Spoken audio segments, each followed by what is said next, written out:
आज हम लोग प्रश्न संख्या 15 को हल करने वाले हैं। देखिए, जो प्रश्न संख्या 15 है यह आपके एग्ज़ाम के व्यू से बहुत ही ज़्यादा महत्वपूर्ण है, क्योंकि इससे पहले हम लोग जो भी क्वेश्चन को हल किए हैं उसमें सिर्फ लंबाई चौड़ाई ही पूछा था, लेकिन इसमें आपसे दूरी पूछा है। ठीक है, तो इस क्वेश्चन को ध्यान से देखिएगा। देखिए, क्वेश्चन नंबर 15 जो है, एक सीधा राजमार्ग एक मीनार के पाद तक जाता है। मीनार के शिखर पर खड़ा एक आदमी एक कार को 30 डिग्री के अवनमन कोण पर देखता है, जो कि मीनार के पाद की ओर एक समान चाल से जाता है। 6 सेकेंड बाद कार का अवनमन कोण 60 डिग्री हो गया। इस बिंदु से मीनार के पाद तक पहुंचने में कार द्वारा लिया गया समय ज्ञात कीजिए। देखिए, क्वेश्चन बहुत ही सिंपल है और महत्वपूर्ण भी है। ठीक है, सिर्फ आपको क्वेश्चन को समझना है। आपका जो बुक है उस बुक में इस क्वेश्चन को कम से कम आप 2 बार अच्छे से पढ़िए। ठीक है, उसके बाद इसे सॉल्व करने का प्रयास करिएगा। देखिए, क्वेश्चन जो है एक सीधा राजमार्ग, तो चलिए यहाँ पे हम एक सीधा राजमार्ग बनाते हैं। समझिए, एक राजमार्ग हो गया। ठीक है, आगे देखिए, एक मीनार के पाद तक जाता है, यानी कि यहाँ पर एक मीनार है और पाद तक मतलब इसके जो निचला बिंदु होता है इसी को हम लोग पाद बिंदु बोलते हैं। ठीक है, तो पाद तक जाता है। ये जो एक सीधा राजमार्ग है एक मीनार के पाद तक जाता है, यानी यहाँ तक जाता है। ठीक है, आगे देखिए, मीनार के शिखर पर खड़ा एक आदमी, यानी कि यह मीनार का शिखर है, यहाँ पर एक आदमी खड़ा है। ठीक है, एक कार को 30 डिग्री के अवनमन कोण पर देखता है, यानी कि यहाँ पर एक कार है। ठीक है, और यह 30 डिग्री के अवनमन कोण पर देखता है, यानी कि यहाँ पर एक आदमी खड़ा है। ठीक है, और यहाँ से यह देख रहा है इस बिंदु पर, इस बिंदु पर एक कार है और यहाँ से एक आदमी जो है यहाँ तक देख रहा है। तो यह क्या हो जाएगा, यह हो जाएगा दृष्टि रेखा। ठीक है, इसे हम मिला देते हैं इस लाइन में, यह हो जाएगा दृष्टि रेखा। अब देखिए, अवनमन कोण बन रहा है, तो अवनमन कोण ऊपर ही बनेगा, तो ये जो है यह हो गया क्या, यह हो जाएगा क्षैतिज रेखा। तो क्षैतिज रेखा और दृष्टि रेखा के बीच में बनता है अवनमन कोण। तो यहाँ पर अवनमन कोण बना है कितने डिग्री का, 30 डिग्री का। ठीक है, तो देखिए एकांतर कोण से जब यह कोण 30 का है तो ये भी कोण 30 डिग्री का होगा। ठीक है, तो ये हो गया 30 डिग्री का। आगे देखिए, जो कि मीनार के पाद की ओर एक समान चाल से जाता है।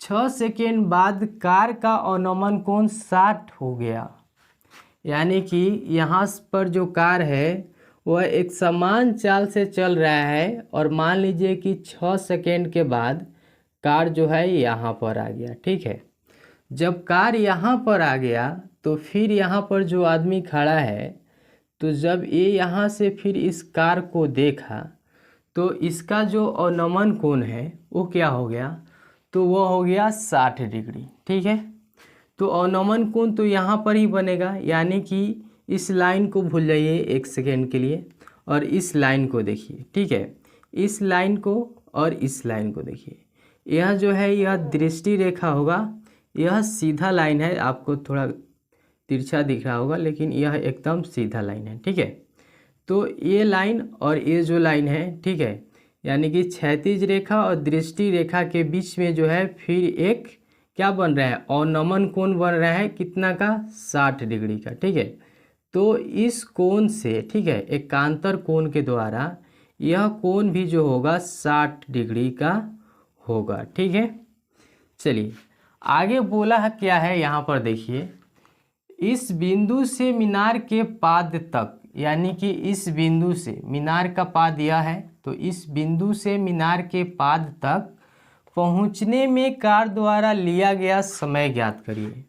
यानी कि यहाँ से यहाँ तक आने में कितना समय लगा है, यह आप लोग को क्या करना है, ज्ञात करना है। और ये जो है हम लोग को पता है, यह दिया हुआ है 6 सेकेंड, ठीक है। यानी कि ये जो कार है 6 सेकेंड बाद यहाँ आ जाता है, तो यहाँ पर हम लोग को यह पता चल गया कि समय जो है यहाँ 6 सेकेंड है। यहाँ पे आप देख सकते हैं क्वेश्चन में दिया हुआ है। चलिए इसे हम यहाँ पर नाम देते हैं A, B, C और D, ठीक है। यहाँ पर हम कुछ मान लेते हैं, यह आपको मानना है, ठीक है ना। माना कार द्वारा 1 सेकेंड में तय किया गया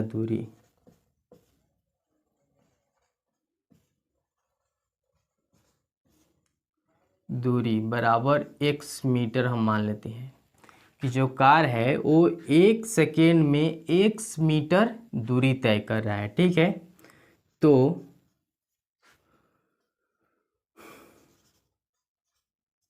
कार द्वारा 6 सेकेंड में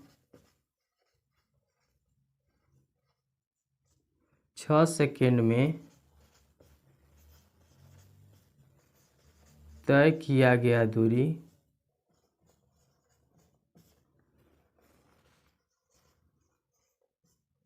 क्या हो जाएगा, 6x मीटर हो जाएगा, ठीक है।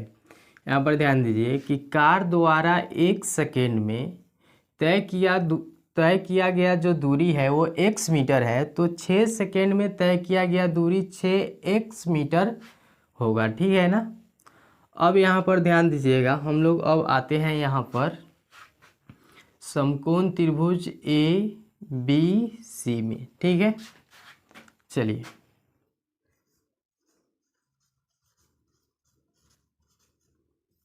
समकोण त्रिभुज ABC में, ठीक है।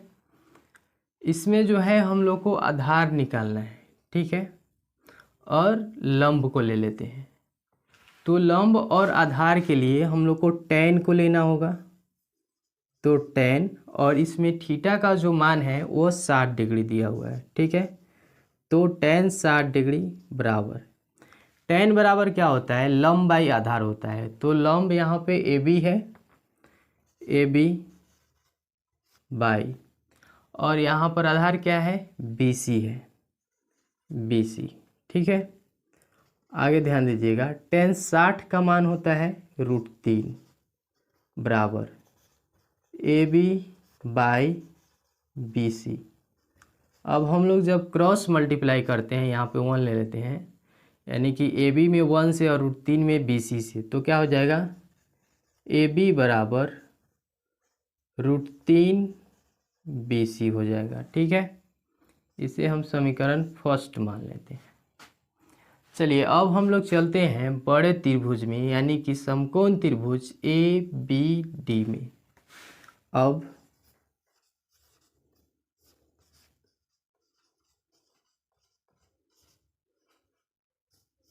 समकोण त्रिभुज ABD में, ठीक है, इसमें भी हम लोग को tan को ही लेना है।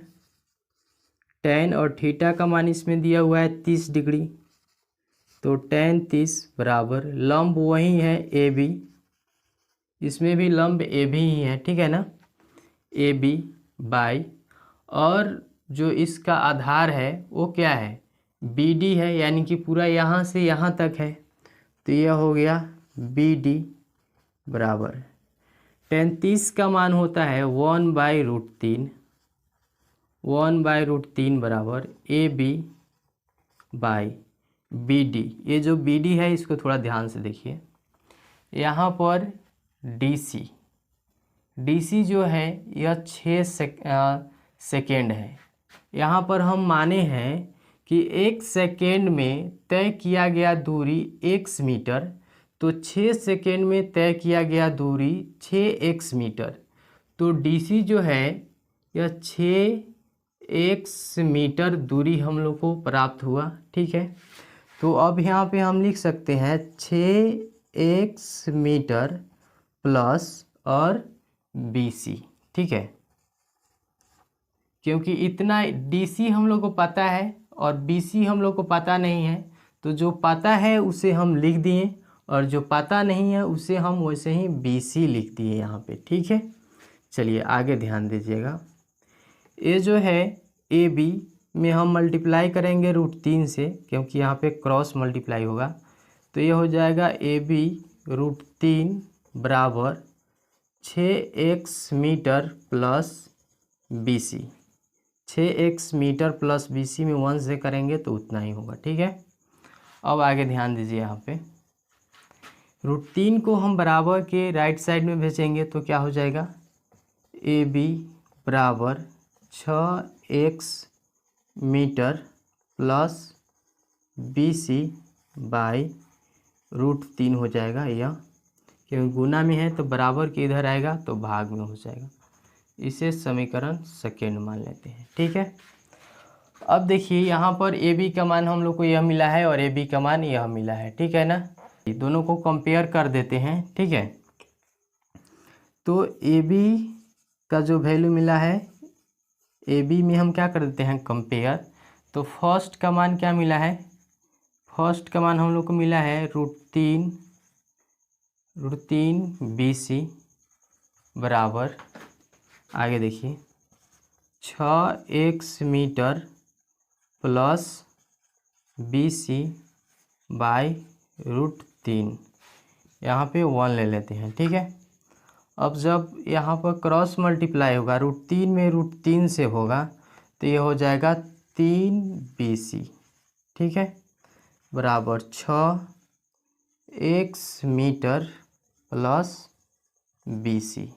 ठीक है, अब यहाँ पर ध्यान दीजिएगा,